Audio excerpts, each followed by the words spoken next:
مطلب ہمارے سے وہ کہتے ہیں جی ہم اس کا حصہ نہیں ہے، نہ ہی شامل کیا گیا ہے. بطور صدر دریائے سندھ سے نہریں نکالنے کی تجویز کی حمایت نہیں کر سکتا. حکومت سے درخواست کرتا ہوں کہ یہ تجویز ترک کر دے.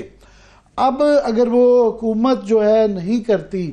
تو پھر کیا پیپلز پارٹی کا رویہ ہوگا؟ دوسرا، کیا آصف زرداری صاحب نے اعلان بغاوت جو ہے اعلان جنگ کر دیں، اعلان جنگ کا علم جو ہے کھڑا کر دیا ہے؟ کیونکہ ابھی وہ لیلا پوتی والا سلسلہ نہیں ہے، بلیک اینڈ وائٹ میں آ گیا، انہوں نے ایک پوزیشن لے لی ہے اور وہ سوچ سمجھ کے لی ہوگی کیا یہ ریڈ لائن ہے،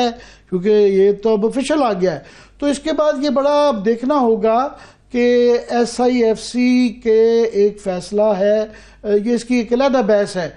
غلط صحیح ہمیں بھی بڑے اس کے اوپر کئی حوالے سے اپنا تبصرہ ہم فی الحال مؤخر کرتے ہیں، نہیں رکھتے ہیں، مگر اس وقت چونکہ پیپلز پارٹی یہ پوزیشن لے لی ہے تو اب حکومت کیا کرتی ہے نہیں کرتی ہے، اور آصف زرداری یہ کیا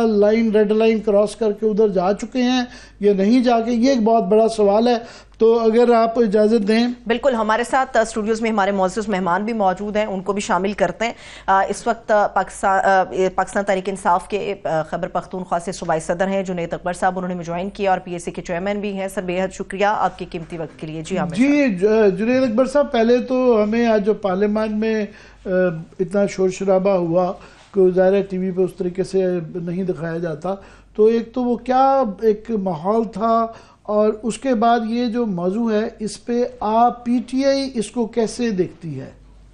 بسم اللہ الرحمن الرحیم، بڑی مہربانی، شکریہ جی. آج جس طرح آپ نے بات کی کہ پارلیمان میں ہنگامہ ہوا، اور ہنگامہ اس لیے ہوا کہ پریزیڈنٹ زرداری صاحب جو ہے وہ متنازع شخصیت ہے، کیونکہ وہ اسی پارلیمنٹ سے منتخب ہوئے ہیں جس کی الیکشن پہ سوالیہ نشان ہے. اور یہ میں نہیں کہہ رہا ہوں کہ اس سے پہلے الیکشنوں پہ ہوتا تھا، جو ہار جاتے تھے وہ یہی کہتے تھے کہ ہمارے ساتھ دھاندلی ہوئی ہے.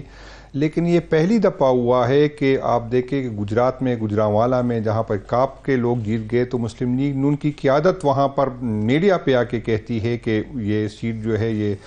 پی ٹی آئی کی تھی اور زبردستی اس کو کاپ کو جتوایا گیا تھا. اسی طرح آپ دیکھیں سندھ میں دیکھیں جماعت اسلامی کی قیادت کہہ رہی ہے، یہاں اسلام آباد میں آزاد لوگ کہہ رہے ہیں. تو یہ پہلی دفعہ ہو رہا ہے کہ اور بھی لوگ کہتے ہیں، اور پارٹی کے لوگ کہتے ہیں کہ پی ٹی آئی کے ساتھ زیادتی ہوئی. دوسری یہ ہے کہ پریزیڈنٹ زرداری صاحب جس طرح پریزیڈنٹ بنے، ایک غیر آئینی پریزیڈنٹ، باوجود اس کے کہ ایک تو یہ اسمبلی جو ہے غیر آئینی ہے، جس میں جو لوگ آئے ہیں وہ جو ہے کسی اور کا مینڈیٹ چوری کر کے یہاں پر آئے. لیکن آپ دیکھیں کہ اس کی جو الیکشن کمیشن نے ایک متنازع الیکشن کیا، جس میں ہماری صوبے کی آج بھی جو ہے وہاں پر ہماری جو ہے صوبے کی جو ریزرو سیٹوں ہیں اس کی ابھی ووٹ کو اس کو حصہ نہیں دیا گیا. آج بھی آپ دیکھیں کہ سینٹ میں ہماری جو ہے کی پی کی نمائندگی نہیں ہے. اس کے باوجود الیکشن کمیشن نے ایک متنازع الیکشن جو کیا اور اس میں جو ہے وہ پریزیڈنٹ بن گئے. تو ہم اس کو صدر مانتے ہی نہیں، ایک متنازع شخصیت ہے اور اس کو حق نہیں ہوتا. بہرحال وہ آپ نہیں مانتے، مگر وہ صدر پاکستان ہیں، اور یہ جو انہوں نے تقریر میں اس مسئلے کے اوپر جو ہے یہ جو کر دیا ہے، اس کے بعد آپ کی پارٹی کا اس کے اوپر موقف کیا ہے اس مسئلے کے اوپر؟ نہیں، ہم تو چاہتے ہیں کہ سارے صوبوں کو جس طرح کے فیصلے ہو صوبوں کو اعتماد میں لیا جائے، لیکن پیپل پارٹی کی منافقانہ سیاست ہے. وہ فیڈرل حکومت جو ہے وہ اس کی محتاج ہے. یہ جب اپنی قیمت بڑھانا چاہتا ہے تو اسی طرح کی سٹیٹمنٹ دیتا ہے. باقی حکومت چل ہی نہیں سکتی پیپل پارٹی کی، تو یہ ہو نہیں سکتا پیپل پارٹی اس پہ راضی نہیں. یہ اصل میں ان لوگوں کو یہ پیغام دے رہے ہیں، یہ اپنی قیمت بڑھانا چاہتے ہیں اور کچھ اور گین کرنا چاہتے ہیں. اسی وجہ سے اسی طرح کے یہ بیانات دے دیتے ہیں، پھر ووٹ بھی دے دیتے ہیں، اس کے ساتھ جڑے ہوئے ہیں. تو اسی طرح کی میں اس کی منافقانہ سیاست کہوں گا کہ پیپل پارٹی جو ہے اور زرداری صاحب جو ہے وہ اس میں منافقت کر رہے ہیں. آپ ابھی بھی بیسیکلی وہی کہہ رہے ہیں کہ لیلا پوتی کر رہے ہیں، مگر اگر یہ دوسری طرف جو ہے جو فیصلہ ساز ہیں وہ اس کو اس طریقے سے نہیں دیکھتے، کیونکہ اس سے سندھ میں پہلے ہی جلسے جلوس نکل رہے ہیں. آپ کی جو پارٹی کے ایلائز ہیں جی ٹی اے وغیرہ وہ پہلے ہی سڑکوں کے اوپر ہے. تو جب وہاں کی حکمران سندھ کی پارٹی اور اس کے جو لیڈر ہیں آصف زرداری یہ کہتے ہیں تو وہ شاید اس طریقے سے نہیں دیکھا جائے گا. تو اس کے پاکستان کی سیاست پہ کوئی آپ اثرات دیکھتے ہیں کہ یہ چیزیں کوئی ڈاما ڈول ہوئی ہیں یا کوئی جوڑ توڑ اس سے فرق پڑے گا؟ نہیں، کوئی فرق نہیں پڑے گا. اس کو پارلیمنٹ میں لانے والے جو ہے سارے اختیار اس کے ریموٹ، یہ سارے کرپٹ لوگ ہیں، اس کی فائل اس کے ساتھ ہے، اس کی کمزوریاں اس کے ساتھ ہے. اب یہ کہہ رہے ہیں کہ وہ سی وی ایکسیپٹ نہیں ہوا، وہ ناخوشی کی وجہ سے اب یہ اپنے غصے کا اظہار کر رہے ہیں، یا آپ سمجھتے ہیں کہ بس یہ ایسی شوگر کوٹنگ ہے؟ نہیں، مجھے بھی ایسا لگ رہا ہے کہ اس کی بیچارے نے بہت محنت کی، لیکن شاید میاں صاحب جو ہے اس کے ساتھ کافی وہ جتنے تابعدار ہے، ہو سکتا ہے ان طاقتور قوتوں کو یہ اندازہ ہو کہ میاں صاحب سے ہمیں کوئی اچھا تابعدار نہیں مل سکتا، تو اس کی فرسٹریشن ہے. اور فرسٹریشن میں اس طرح کی باقی یہ ہے کہ یہ سارے ایک پیج پہ ہے، ان کا جو ہے ریموٹ ان کے پاس ہے، اور یہی ان سے جو کرواتا ہے. اب سب کو پتہ ہے، جس طرح اس کی کہنے پہ پنجاب سندھ میں ہمیں پولیٹیکل ایکٹیویٹی نہیں کرنے دی، جمہوریت کی جو بات کرتے، لیکن ہمیں وہاں اتنے سپیس نہیں ملتا. اور بلوچستان میں آپ دیکھیں جس کا چیف منسٹر بیٹھا ہوا ہے، لیکن کسی کی کہنے پہ ہمیں اتنا سپیس نہیں ملتا کہ ہم اپنے پولیٹیکل ایکٹیویٹی کریں. پھر یہ جمہوریت کی بات کرتے ہیں، پھر یہ آئین کی بات کرتے، پھر یہ قانون کی بات کرتے. آج جوائنٹ سیشن کے اندر ایک بڑا دلچسپی کا منظر تھا، وہ تھا اپنے پرویز خٹک صاحب کا وہاں پہ آنا، اور وہ ایک مزے کا کیس بھی تھا کہ وہ بھولے ہوئے تھے انہوں نے کن کرسیوں پہ جا کے حکومت کی بیٹھنا ہے. وہ غالباً جو ہے اپوزیشن کی طرف آپ کے رینکس میں پہلے بڑھ رہے تھے، بتایا یہی گیا. اس کے بعد ان کو ریلائز ہوا تو ادھر گئے. تو تاثر یہ دیا جا رہا ہے کہ ان کو جو یہ ایڈوائزر لگایا گیا ہے وہ بھی داخلہ کا، تو وہ کیونکہ مزاحمت آپ اب کے پی کے کیونکہ پریزیڈنٹ بنا دیے گئے ہیں، اور آپ کے اوپر ذمہ داری ہے کہ یہ ساری مزاحمت جو پی ٹی آئی کی ہے وہ اس کی آپ نے نگرانی کرنی ہے. تو تاثر یہ دیا جاتا ہے کیونکہ وہ کے پی کو سمجھتے ہیں، 2 دفعہ چیف منسٹر وہ رہے ہیں یا ان کا بندہ رہا ہے، تو آپ کو وہ ٹائٹ کرنے کے لیے ان کو لایا گیا ہے. اصل میں یہاں پر میں آپ کو ایک بات مزید کی بتا دوں کہ پچھلے دنوں میں نے ایک بات کی تھی مسلم لیگ نون کے ایم این ایس کے ساتھ، ہم بیٹھے تھے اسمبلی میں، تو میں نے کہا کہ اور بھی لوگ آ رہے کسی اور کے کوٹے سے، تو اس نے بتایا کہ نہیں، کسی اور کی تو حکومت ہے، مسلم لیگ نون کا کوٹا ہے. تو سب کو پتہ ہے کہ کس کی حکومت ہے، کون اس کو لے کے آیا، لیکن ہمارے لیے خٹک صاحب آئے، XYZ کوئی بھی ہے. ابھی بھی میں ایک ہزارہ ڈویژن کی میٹنگ سے ہو کے آیا ہوں، اور یہی ہم نے بتانے کی کوشش کی کہ ہمارے لیے جو ہے ہر دن کے ساتھ جو حکومت اور اداروں کی سختیاں بڑھتی جا رہی، آپ نے ذہنی طور پر تیار رہنا ہے کہ ہم انشاءاللہ تعالی ہمارے لیے اس کی کوئی اہمیت نہیں. خٹک صاحب آئے، کوئی اور آئے، کوئی نہ آئے، انشاءاللہ تعالی جب بھی خان حکم دے گا، جب بھی انشاءاللہ کہیں گے، انشاءاللہ پہلے آپ کرنا چاہ رہی ہیں. میں صرف ایک کر لوں کہ یہاں پہ ایشو ایک آتا ہے کہ آئی جی وہاں پہ اگلے دن یہاں جھگڑا صاحب تھے، وہ کہہ رہے تھے کہ جناب یہ جو انہوں نے پہلے آئی جی صاحب تھے وہ ہماری مرضی کے نہیں تھے، اور ہم نے یہ جو ہے علی مین گنڈا پور کو سنا جب وہ دھرنا ورنا ہوا تھا کہ جناب وہ میرے تو ایس پی اور وہ میرے مرضی کے ہی نہیں ہیں اور میرے قابو میں بھی نہیں ہیں، اور وہ ڈر رہے تھے، ترلا کر رہے تھے کہ ہماری کوئی شکایت نہ کیجیے گا. تو یہ ابھی وہاں آئی جی اور چیف سیکرٹری جو ہیں وہ آپ کی حکومت کی مرضی کے ہیں یا نہیں ہیں؟ اصل میں آپ کو یہاں بتا دوں، یہاں پہ آئی جی جو بھی ہو، چیف سیکرٹری جو بھی ہو، یہاں پر اختیار کسی اور کے پاس ہوتا ہے. آپ کو اگر یاد ہو جب اکتوبر میں چیف منسٹر صاحب یہاں سے میں معاف کیجیے گا آپ کی بات کا کلامی کر رہا ہوں، مگر میں نے یہ ماضی میں دیکھا ہے پنجاب کے اندر بھی یہ ایشو جب نواز شریف صاحب اور بے نظیر صاحبہ یہاں ہوتی تھی، وہ ان کی مرضی کا 3 نام ان کی طرف سے آتے تھے اور ان کی مرضی کا لیا جاتا تھا. اگر ان کی مرضی کا نہیں آتا تھا، یہ حال ہی میں سندھ میں ان کی مرضی کا جب آئی جی نہیں تھا آیا، انہوں نے اس کو بے اختیار کر کے قانون میں بھی کئی دفعہ تبدیلی کر دی جاتی ہے کہ جناب وہ ایک بے اختیار کر کے یہ چیف منسٹر چاہے تو اس کے حق میں ہوتا ہے. تو یہ کہہ دینا صرف کہ جی حکومت بھی ہے ہماری مگر بے اختیار رہے، یہ اصل میں یہ جو آپ جو بات کر رہے ہیں وہ پولیٹیکل حکومتوں کی کرتے ہیں. یہ اصل میں یہ ایک میں بتاؤں آپ کو، تو یہاں پر اس کی پوزیشن مختلف تھی، یہاں پر اختیارات کسی اور کے پاس ہے. اور آپ کو یہ میں بتا دوں کہ ایک ڈی پی او صرف اس وجہ سے چیف منسٹر سے تصویر کھینچنے سے آپ کو اس نے بتایا کہ وہ ڈر رہا تھا کہ کوئی اور لوگ ناراض ہو جائیں گے. تو یہاں پر اختیار کسی اور کا ہے، آئی جی جو بھی ہو، چیف سیکرٹری جو بھی ہو، لیکن کنٹرول کسی اور سے ہوتا ہے. تو بدقسمتی بدقسمتی ہماری یہ ہے کہ جس کو مینڈیٹ ملتا ہے اس کے پاس اختیار نہیں ہوتا، اور جس نے آئین میں جس کے رول متعین ہے، سب کے رول متعین ہے، جس کا اختیار نہیں ہے وہ اختیار استعمال کرتے ہیں۔ سر آپ نے ابھی کہا کہ جی اختیارات، اس کو ذرا بڑے کینوس پہ دیکھ لیتے ہیں، پاکستان تحریک انصاف کے حوالے سے اختیارات کسی اور کے پاس ہوتے ہیں، تو اس کو ٹیکل کرنے کے لیے پولیٹیکل اسٹریٹجی بنائی جاتی ہے۔ بدقسمتی سے معذرت کے ساتھ مجھے کہنا پڑ رہا ہے کہ ہمیں پتہ ہے کہ خان صاحب کے جو کیسز ہیں ان میں تقریباً بیشتر کی جو نوعیت ہے وہ سیاسی قسم کی نوعیت ہے۔ لیگل ٹیم کہتی ہے، ان کا موقف ہے کہ ہم تو اپنا کام کر رہے ہیں، لیکن خان صاحب کا باہر آنا یا پھر پی ٹی آئی کا دوبارہ سے ریوائیو کرنا تو وہ سیاسی حکمت عملی کے تحت ہوگا۔ آپ کا تو ورکر بھی اب ہر پلیٹ فارم کے اوپر یہ آواز اٹھا رہا ہے، پولیٹیکل اسٹریٹجی نظر نہیں آ رہی۔ صرف یہ پتا تھا اپوزیشن اکٹھی ہو رہی ہے، صرف یہ پتا تھا کہ کچھ ہونے جا رہا ہے، لیکن نہ تو وہ الائنس ہمیں بنتا ہوا نظر آ رہا ہے، نہ ہی کوئی آگے کی شکل ہمارے سامنے ہے۔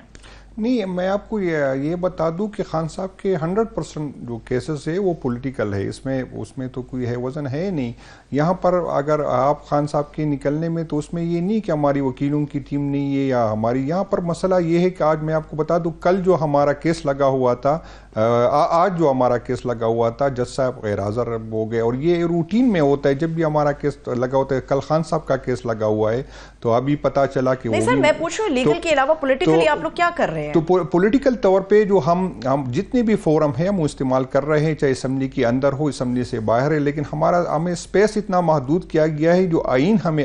حق دیتا ہے کہ پرامن احتجاج کرے، تو پرامن احتجاج کو آپ نے دیکھا کہ ہم پہ گولیاں چلا دی گئی ہے۔ باقی اور پولیٹیکل لوگوں کے ساتھ ہم بالکل انگیج ہیں اور کوشش ہماری یہی ہے، لیکن ہماری ضرورت نہیں ہے کہ ہم چاہتے ہیں کہ سارے پولیٹیکل لوگوں کو ساتھ لے کے آگے جائے۔ اس میں کافی ہم کچھ چھوٹی پارٹیوں کے ساتھ ہم نے اکٹھے آئین کی بحالی کے لیے ہم نے بنائی ہے۔ جے یو آئی کے ساتھ آپ کو لگتا ہے کہ آپ کا اتحاد ہو جائے گا کہ یہ کیا؟ ایک تو انہوں نے صاف کہا ہے کہ 26ویں آئینی ترمیم میں کیونکہ ہم ووٹ دے چکے ہیں تو ہم اس ڈیمانڈ میں آپ کی کہ شامل نہیں ہو سکتے۔ دوسرا، اس کی سربراہی کا بھی ہم سنتے ہیں ایشو ہے کہ اس کا سربراہ اس الائنس کا کون بنے گا؟ نہیں،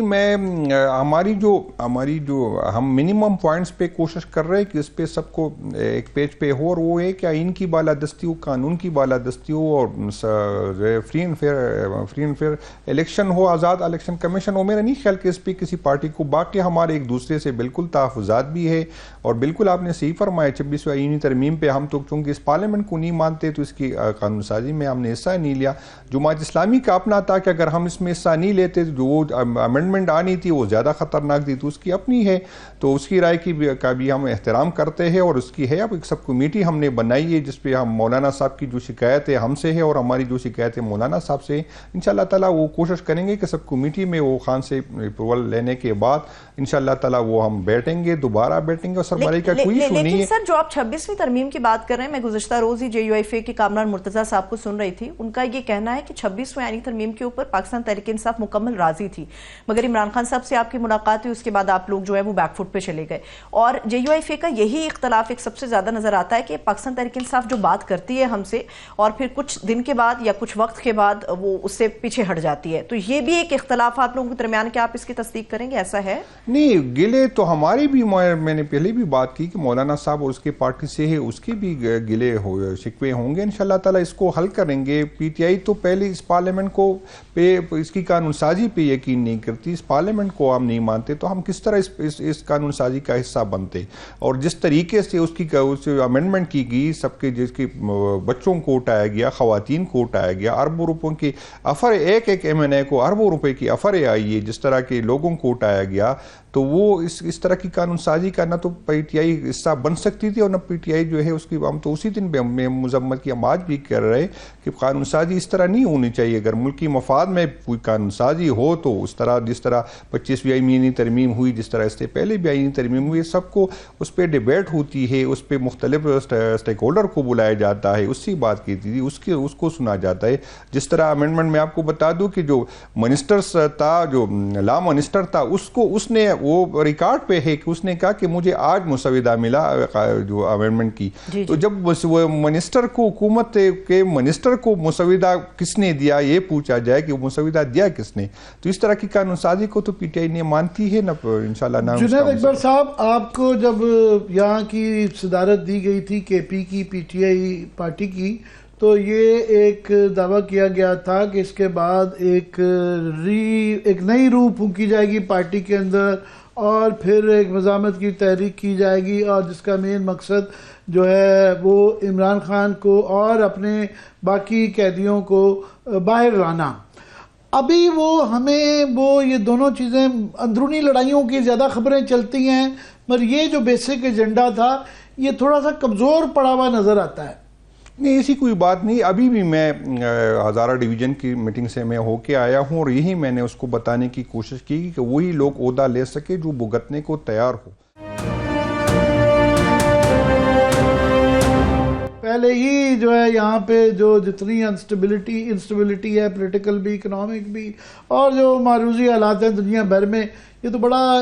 وہ ابھی بھی آپ قائم ہیں اس پہ؟ نہیں، بالکل ہم اسی پہ قائم ہیں۔ ہمارے پاس آپشن کیا رہتا ہے جب آپ پولیٹیکل ایکٹیویٹی نہیں کرنے دیتے؟ ہمیں پارلیمنٹ میں جو ہے جس طرح کی قانون سازی ہوتی ہے، مینیس کو اٹھاتے ہیں، ہم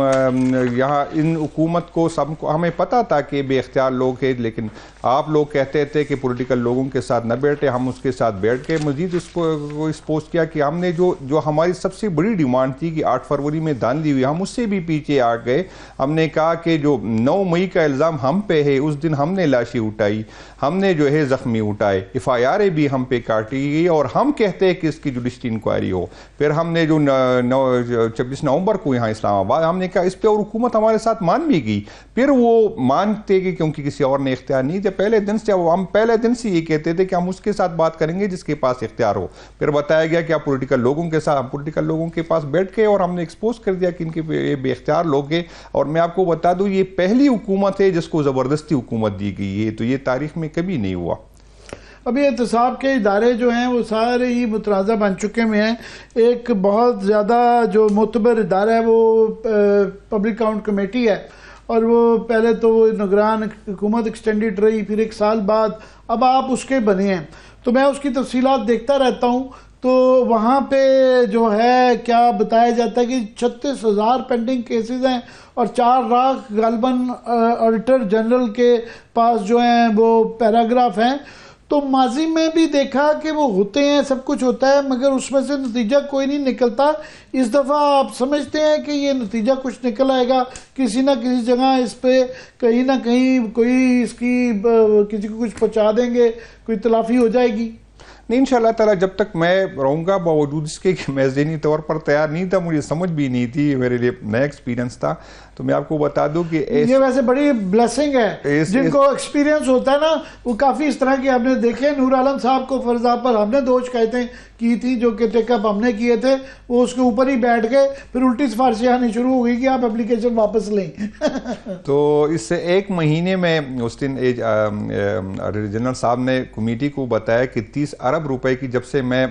آیا ہوں تو 30 ارب روپے کی ریکوری جو ویریفائی ہوئی ہے، اور اس کے علاوہ بھی کافی جو ہے پائپ لائن میں انشاءاللہ تعالیٰ، وہ بھی 1-2 دن میں آپ کو پتہ چلے گا انشاءاللہ تعالیٰ۔ 36,000 بالکل آڈٹ پہ رہے، اور یہاں پر تو کوئی آپ کو میں بتاؤں CDA جیسی ادارہ جو ہے وہ بھی آڈٹ کرنے کو تیار نہیں تھا۔ جو خود مختار ادارے اپنے آپ کو سمجھتے تھے وہ تو بالکل، پھر میں نے زبردستی کی بجائے CDA کا کافی سالوں سے چل رہا ہے کہ وہ آڈٹ نہیں کرواتے۔ یہ کیا یہ ادارہ کوئی یہ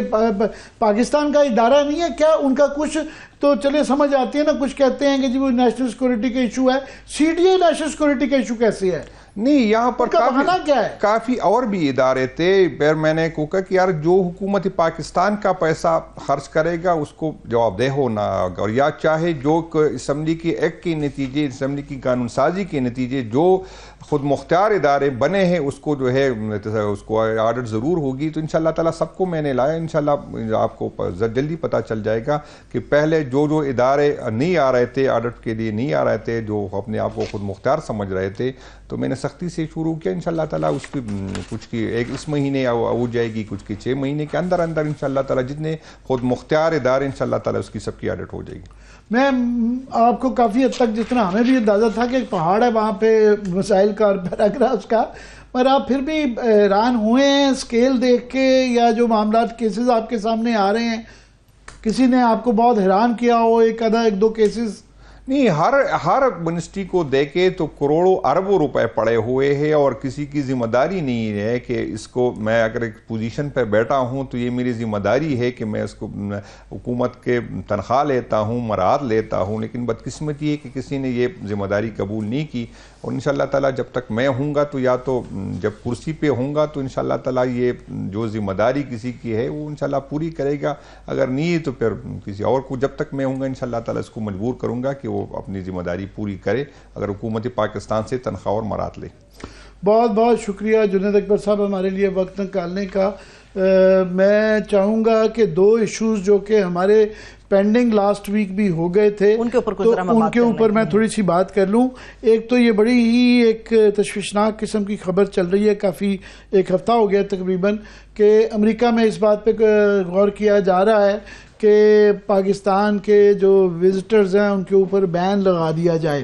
پہلے یہ رائٹرز کی طرف سے خبر آئی تھی کہ افغانستان کے اوپر بین کا سوچا جا رہا ہے، مگر انہوں نے پھر رائٹرز نے کہا جی 3 کے سورسز نے ہمیں کنفرم کیا ہے کہ وہ پاکستان کی بھی امکان ہو سکتا ہے. اب لیٹسٹ یہ ہے کہ پاکستان کے وہاں سفارت خانے نے ان سے پوچھا ہے، ابھی تفصیلات نہیں آئیں، اور ضروری نہیں ہے کہ سب کے لیے بین ہو سکتا ہے یہ پارشل بین ہو کہ خاص طبقوں کے اوپر یہ بین لیا جائے، مگر اس کو ایک اورنج لسٹ غالباً کہا جاتا ہے کہ جس کے اندر جو لوگ شامل ہوں گے وہ ٹریول نہیں کر پائیں گے، بزنس مین ہیں، جو کوئی مخیر حضرات ہیں، یا جو ان کی کوئی سول سوسائٹی یا کچھ طرح کا، ان کو ویزاز مل جائیں گے. پر امیگریشن یا ٹورزم کے لیے جو ہے یہ وہ بند کیا جائے گا. تو یہ ہے کہ بہرحال ایک تو پاکستان کا آپ دیکھیں جو لسٹ تھی جس کو ماضی کے اندر بین کیا جاتا رہا ہے، وہ یمن، سوڈان اور جو ہے ایکسس آف ایول جو ہے نا ان ملکوں کو بین کیا جاتا ہے. تو یہ پہلے ہی ایک تو امریکہ کی طرف سے وارننگ تو ٹریول آ گئی ہے، وہ پہلے بھی آتی رہتی ہے، اور یہاں پہ کیونکہ سیکورٹی کے ایشوز ہیں تو اس کی سمجھ آتی ہے. مگر یہ ایک بہت زیادہ ہمارے لیے تشویشناک ہوگا، اور میں سمجھتا ہوں کہ ایک ایکسٹریم سٹیپ ہوگا. میرا خیال ہے کہ شاید ایسا نہیں ہوگا، مگر یہ اس کے اوپر جو ہے یہ کہ اس طرح جتنا سنگین معاملہ ہے اتنا ہمارے ہاں ٹیک اپ نہیں کیا جا رہا، کیونکہ ہم دنیا سے جو ہے IMF کا ہم اس کے اوپر بات بھی کریں گے کہ جو ابھی حالات چل رہے ہیں، یہ نہیں ہے کہ IMF سے ہمیں ٹرانش مل جائے گا. یہاں پہ جو جس طرح US ایڈ بند ہو گئی، یہاں پہ جو ہے نیٹو ختم ہو گئی، نیفٹا ختم ہو گئی، تو کل کو یہ جو بریٹن ووڈز کے ادارے کہلائے جاتے تھے، ورلڈ بینک اور IMF وغیرہ، یہ ان کے بند ہونے کا بھی چانس ہے. تو یہ بھی وہ ہے. مگر ہم دنیا سے اس وقت انویسٹمنٹ چاہ رہے ہیں، ہمیں ڈونرز کی ہیلپ چاہیے. تو ہمیں اگر یہ اس طرح کا میسج آتا ہے کہ جی ہمارے اوپر ٹوٹل جو ہے بین کر دیا گیا ہے امریکہ وزٹ کرنے کا، تو یہ معاملہ جو ہے یہ بڑا یہ آپ بین کی بات کریں عامر صاحب، میں اس میں کچھ تھوڑا سا ایڈ کرنا چاہوں گی آپ کی اجازت سے. اس سے پہلے بھی بتایا جاتا کہ یہ بڑا کنٹروورشل رہا ہے جو بین آپ بتا رہے تھے، یہ پہلے بھی ٹرمپ نے لگایا تھا، لیکن جن کنٹریز کے اوپر لگا تھا ان کے اور پاکستان میں زمین آسمان کا فرق ہے. پہلے میں بتا دیتا ہوں، Cuba, Iran, Libya, north Korea, Somalia, Sudan, Syria, Venezuela یا یمن. مگر ابھی تو جو ساری کیٹیگریز آتی ہیں، یہ جو ٹیررزم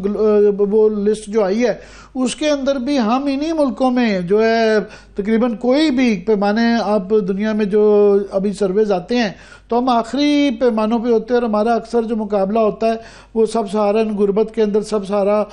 افریقہ جو دنیا کا غریب ترین ملک ہے اس کے ساتھ کیا جاتا ہے، مالی کے ساتھ کیا جاتا ہے، یا افریقہ کے وہ ممالک کا کیا ہے. سیکورٹی کے حوالے سے افغانستان، سوڈان، یمن جو ہے ان ملکوں کے ساتھ کیا جاتا ہے. تو پہلے ہی پاکستان کے پاسپورٹ کی وہ عزت نہیں رہ گئی، اسی لیے یہاں سے ہر کوئی یہاں سے جا رہا ہے، دوڑ رہا ہے. سو یہ مسئلہ ہے. تو اس لیے میں سمجھتا ہوں کہ یہ اس کے اوپر جو ہے حکومت کو بجائے اس کے کہ یہ بین آ جائے، یہ اپنے تعلقات جو ہیں اس کو ایکٹیویٹ کر کے یہاں پورا ایکٹیو ایک ایکشن نظر آنا چاہیے. صرف سفارت خانے پہ نہیں چھوڑ دینا چاہیے کہ وہ پتہ کریں کہ جناب آپ کی ہمارے لیے کی. لاسٹلی ایک اور جو اگر 1-2 منٹ میرے پاس 1 سے 1.5 منٹ ابھی باقی، 1 سے 1.5 میں ایک ایشو اور جو ہے کہ ہم نے شروع میں بات کی کہ آصف زرداری صاحب نے جو آج یہ بات کی ہے نہروں کے پانی کو کہ سندھ کا پانی جو ہے گو کہ پنجاب کا یہ کہنا ہے کہ یہ ہم پنجاب کے اس میں وہ ہیں، مگر وہ ایک بڑی ٹیکنیکل اس کے اوپر آبجیکشن بھی ہیں، پولیٹیکل بھی ہیں، علاقائی بھی ہیں، سی سی آئی کا مسئلہ بھی ہے، لیگل اینڈ کانسٹیٹیوشنل ایشوز بھی ہیں، مگر ایک اور وہ دراڑ کیا آ گئی ہے ان کے اور اسٹیبلشمنٹ کے درمیان میں، حکومت شاید اس کے اندر ریلیونٹ ہو، اور مریم بی بی اس لیے کہہ رہی ہیں کہ جناب اگر کسی کو مسئلہ، مجھ سے تو کبھی کسی نے بات نہیں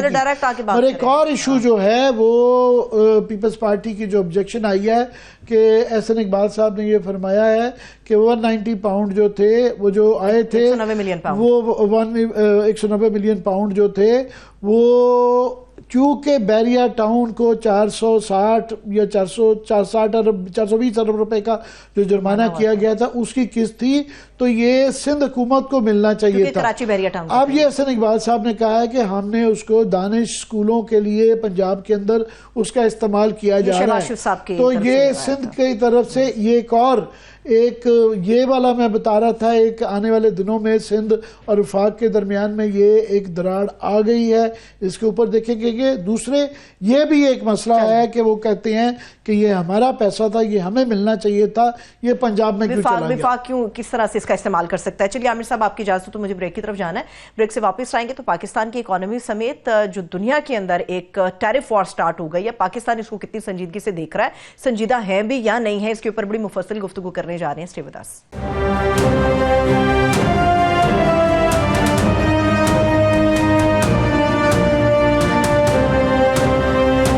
کے بعد ایک مرتبہ پھر سے تمام دیکھنے والوں کو خوش آمدید کہیں گے۔ پاکستان کی اکانومی اور انٹرنیشنل دنیا کے اندر کیا ہو رہا ہے اس کے اوپر بات کرنے جا رہے ہیں۔ ہمارے ساتھ ماہر معیشت ہارون شریف صاحب بھی موجود ہوں گے۔ سر آپ کے وقت کے لیے بہت شکریہ۔